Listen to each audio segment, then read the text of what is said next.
तो दोस्तों आज की वीडियो में आपको इस किताब के बारे में बताऊंगा जो मैंने अभी कुछ दिनों पहले पढ़ी है।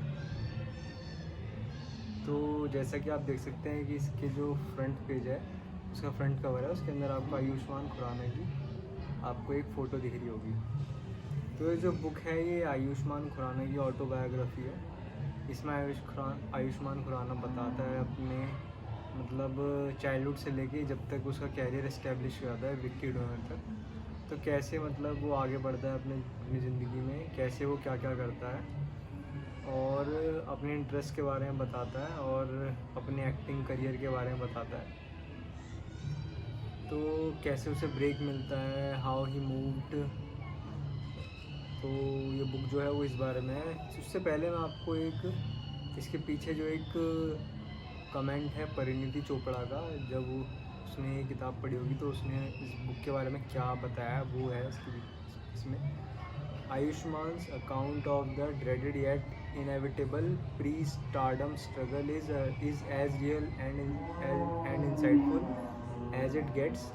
His experiences will make you cry and make you laugh. They will both inspire you as well as give you a reality check. Reality check. All you aspiring actors, read this one carefully. It will become your ultimate guide. Ranveer Singh का भी इस पे एक वो है। Ayushman's journey is a wholesome and insightful account of the trials and tribulations involved in trying to get a break in Mumbai's entertainment industry। ठीक है। और स्टार्टिंग जो फ्रंट कवर है उस पर करण जौहर का भी एक कमेंट है। तो इसमें आयुष्मान खुराना देखो, जो मैंने किस किताब में पढ़ा ना, वो ये है कि जैसे हम सब लोग हैं, बहुत हमारा जो करियर को लेके जो हमारा जो एक तरीके से जो हम जिस पाथ को फॉलो करते हैं बहुत ज़्यादा उसे हम बोलेंगे कि कन्वेंशनल है कि भाई हम पहले पढ़ेंगे, फिर ये कोर्स करेंगे, फिर वो कोर्स करेंगे और फिर उससे रिलेटेड उसमें जॉब देखेंगे। पर इसमें इसका क्या है, हालांकि पढ़ाई इसने भी करी, स्कूलिंग इसने भी करी, कॉलेज इसने भी करा, पर इसका जो मैंने देखा ना बुक के अंदर जो इसने बताया अपने बारे में, इसका ये था कि इसको जब भी जो अपॉर्चुनिटी मिल गई ना, इसने हमेशा उस अपॉर्चुनिटी को ग्रैब किया। इसने कभी भी उस अपॉर्चुनिटी को मिस नहीं किया। और ये तो है ही, और क्या है कि इसने अपने फियर्स होने के बावजूद भी उन अपॉर्चुनिटी पे वो गया और उन अपॉर्चुनिटी में सक्सेसफुली मतलब उसमें कुछ करके भी दिखाया। जैसे हम में ज़्यादा लोग क्या है कि अरे वहाँ पे कल कोई इंटरव्यू है, अबे चल मेरा नहीं होगा, मैं नहीं जा रहा। ये क्या है, पहले इसको एक रोडीज़ का एक वो मिला, इसे एक रोडीज़ में जाने के लिए इसने सोचा कि वहाँ से मुझे एक्टिंग में हेल्प मिलेगी, तो ये रोडीज़ में गया। तो रोडीज़ के इंटरव्यू में गया, हालांकि इसका जाने का मन नहीं था। इसने बाकी लोगों से, अपने दोस्तों से बात की, तो उन्होंने बोला भाई क्या करेगा जाके, बेकार चीज़ है, तो मत जा। तो पर ये फिर भी गया और वहाँ पे इसका सिलेक्शन हो भी गया और अल्टीमेटली इसने रोडीज़ शो जीत भी लिया। फिर धीरे धीरे ऐसे ही रोडीज़ के फेम के बाद फिर इसने सोचा कि चलो मैं मुंबई जाता हूँ, क्योंकि इसका जो करियर ये बनाना चाहता था, एक्टिंग में बनाना चाहता था। तो ये वहाँ चला गया, मुंबई चला गया। फिर मुंबई में जाके इसने आरजे की जॉब करी, फिर इसने ऑडिशंस वगैरह भी करे, सॉरी एंकरिंग वगैरह भी करी शोज़ के लिए। एक जस्ट डांस, एक पहले एक शो आता था, डांस शो आता था स्टार प्लस पे, तो वो भी इसने एंकर किया। फिर ऐसे ही इसने इंडियाज़ गॉट टैलेंट भी इसने एंकर करा। तो अपनी जर्नी के बारे में बताता है। फिर ये अपना आरजे का बताता है कि कैसे मतलब एक बार क्या था, आरजे का क्या था कि इसको कोई मॉर्निंग शो था, इसको बहुत अच्छा लगता था कि मैं काश इसका मुझे होस्ट बनने का मौका मिल जाए। तो एक बार ये रात को अपने काम करके गया और 3 बजे अपने रूम पे पहुंचा, तो एकदम से कॉल आया कि यार वो जो आरजे जो सुबह का शो करता है वो तो बीमार पड़ गया है, तो क्या तू उसकी जगह कर पाएगा। तो ये बहुत ज़्यादा एग्जॉस्टेड था अपने काम से, पर फिर भी इसने अपॉर्चुनिटी ग्रैब कर ली और इसने बोला ठीक है मैं करूँगा वो शो। तो फिर लोगों को इसका शो पसंद आया, तो फिर क्या हुआ कि वो सुबह का शो भी इसको मिल गया। तो इस बुक से मैं एक चीज़ ये सीखी कि जब भी आपकी लाइफ में कोई अपॉर्चुनिटी आए तो आप उसे ग्रैब कर लो, और आपके फियर्स होंगे और कुछ आपके उस पर वो होंगे, क्या बोलते हैं, अभी वर्ड ध्यान नहीं आ रहा। तो पर ये फिर भी उसके बावजूद भी गया। और ये अपने बारे में मतलब इसका जो बुक है आप इसमें देखोगे कि क्रैकिंग द कोड, तो जो पूरी बुक में कुछ अपनी जो रियल लाइफ के एक्सपीरियंसेस जो उसको हुए, तो उससे इसने जो सीख ली, तो उनको ये कोड कह रहा है। तो ये इसने वो कोड्स बताए जो प्रैक्टिकल लाइफ में मतलब चलते हैं, मतलब which are applicable in real life, है ना। अगर आपको अध्यात्म और उसमें जाना है तो वो चीज़ अलग है, पर प्रैक्टिकल लाइफ में तो ये चीज़ चलती है। जैसे लुक्स प्रैक्टिकल लाइफ में चलते हैं, आप कितने प्रेजेंटेबल हो ये भी चलता है ना। तो अब सोचिए ना, आप कोई यूट्यूब चैनल है बहुत अच्छा ज्ञान दे रहा है, पर उसका जो प्रेजेंट करने का तरीका वो मान लीजिए कुछ ऐसी है मेरे जैसा, कि वो छत पे बैठा हुआ है और अपना बुक रिव्यू कर रहा है, बुक के बारे में कुछ बता रहा है, पर उसका उतना कोई नहीं सुनेगा, क्योंकि हर कोई दिखेगा था सेटअप तो बहुत मिनिमल है और सेटअप कुछ ऐसा कुछ खास भी नहीं है। पर उल्टा ही अगर वहाँ पे कोई ऐसा बंदा हो जिसका सेटअप बहुत अच्छा हो, लाइटिंग वाइटिंग बहुत अच्छी हो, पर मान लीजिए ज्ञान उसका फिर भी उतना कंपैरिजन में उतना ज़्यादा लेवल मैच नहीं कर रहा है, टॉप नॉच नहीं है, तो क्या होगा कि लोग उसको देखेंगे, अरे वीडियो क्वालिटी अच्छी है, ऑडियो क्वालिटी अच्छी है और बंदा भी वैसा दिख रहा है, प्रेजेंटेबल दिख रहा है, तो लोग वहाँ पे अट्रैक्ट होंगे बजाय कि उस बंदे पे जो एक्चुअल कंटेंट जो दे रहा है ना। तो क्रैकिंग द कोड मतलब जैसे आपको उसके कुछ कोड्स वगैरह बताया था, जैसे इसका एक कोड नंबर 10 है, critics are your best friends, they bring out the best in you, never shun them, criticize them or run them down, they have an opinion because of some reason, the reason will eventually be the reason for your growth। तो इसने बिल्कुल इस बात से मैं भी agree करता हूँ, ये बात इसने बिल्कुल सही कही है। और इसको आपको, और इसने एक चीज़ ये भी कही कि आप अपने जीवन में कुछ भी पालो, अगर आप उससे सेटिस्फाइड नहीं हो या आप उस काम से सेटिस्फाइड नहीं हो, या आपने जीवन में एक मतलब एक इमोशनल, अगर आप ज़िंदगी में अच्छा महसूस नहीं करें ना, चाहे आपने कितना भी बड़ा मुकाम हासिल कर लिया हो या कितना भी आपके पास मटेरियल वेल्थ हो, पर अगर आपके पास शांति नहीं है जीवन में और अगर आपके पास सेटिस्फेक्शन नहीं है, तो उस चीज़ का कोई पॉइंट नहीं है। ये भी इसने एक कोड में इसने कहा है।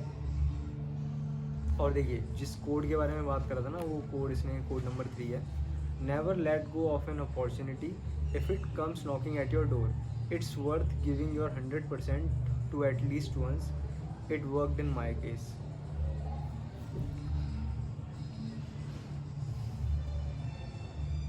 और ये एक चीज़ मैं और एम्फेसिस करना चाहूँगा कि एक चीज़ में क्या बताता है कि ना ये रोडीज़ में जो इसने जो फर्स्ट शो जीता ना, उसमें बहुत ज़्यादा एक बहुत बड़ा वो था कि बहुत ज़्यादा ये टास्क में मतलब फाड़ रहा है, और इसमें कुछ ऐसी कोई ख़ास बात भी नहीं थी, पर इसने बताया कि मैं काफ़ी जो मैं था मैं वही वहाँ पे मतलब था, मतलब मैं वही वहाँ पे शो कर रहा था, मैंने कुछ और बनने की कोशिश नहीं करी।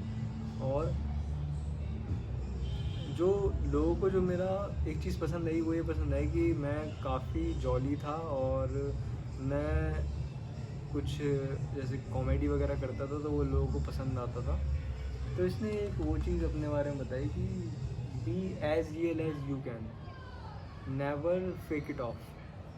तो ये चीज़ भी मुझे इस बुक में काफ़ी अच्छी लगी। बाकी क्योंकि ये बंदा अभी अपने चाइल्डहुड डेज़ के बारे में बताता है कि मतलब ये काफ़ी ज़्यादा पतला था और मतलब बहुत लो इन कॉन्फिडेंस था, ठीक है।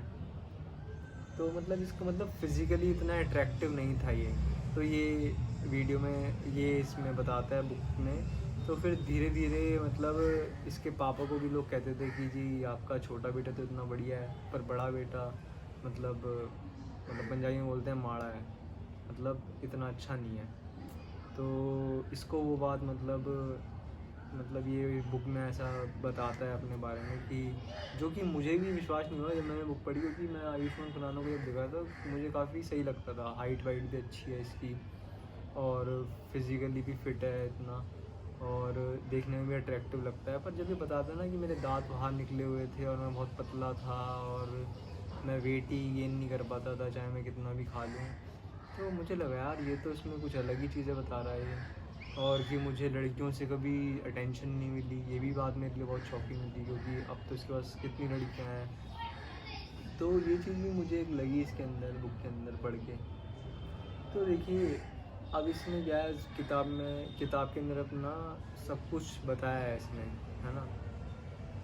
इसने ये बताया कि जब ये आरजे की जॉब करता था तो वहाँ पे एक लड़की थी जो इसको लाइन देती थी, पर उसने बोला कि क्या तुम्हारी कोई गर्लफ्रेंड नहीं है, तो उसने बोला है पर वो चंडीगढ़ रहती है। तो कहती है कि तुम दिल्ली में भी एक और बना लो या मुंबई में भी एक और बना लो। फिर ये कहता है कि अगर मैं बाकी लोगों की मान के चलता तो मैं कभी भी कमिटेड नहीं रह पाता अपने रिलेशनशिप को लेके, पर क्योंकि मैंने अपनी सुनी और अपनी सैनिटी बचाए रखी तो इस वजह से क्या हुआ कि मैं अपने रिश्ते में कमिटेड रह पाया और सैनिटी को कायम रख पाया।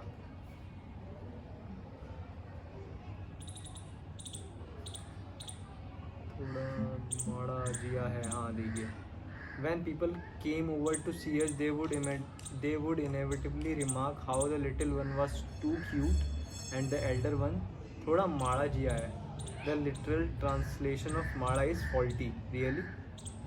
Now I was a faulty piece with a manufacturing defect. They advised my parents to feed me better. My father had a tough time trying not to lose his temper. Of course, they fed me and wanted me to gain some weight. But then how it's with Punjabi families. Remarks, comments and wanted sympathy just came along like influenza. I vividly remember when I was going to be part of playing my first year at St. Stephen's School. I was 6. I was extremely excited about it. My excitement didn't drop a notch despite knowing the fact that my role required me to just enter and fall clumsily and exit. It was the first time I went to see after the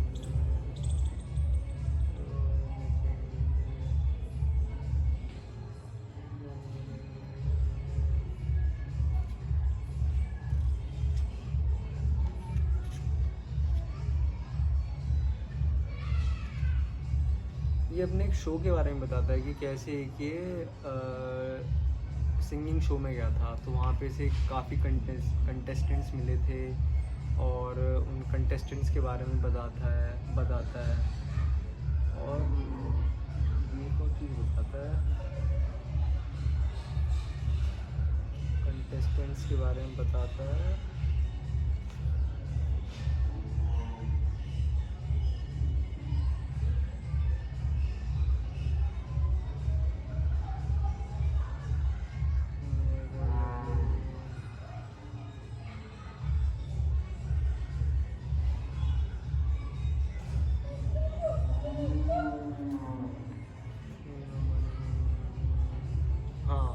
एक ये चीज़ भी बताता है कि अगर आप कोई reality show जीत जाओ ना तो वहाँ पे आपको सपने बहुत दिखाए जाते हैं। और ये बताता है कि जो भी रियलिटी शोज होते हैं उनमें कुछ ना कुछ फिक्स्ड एलिमेंट्स होते हैं, है ना।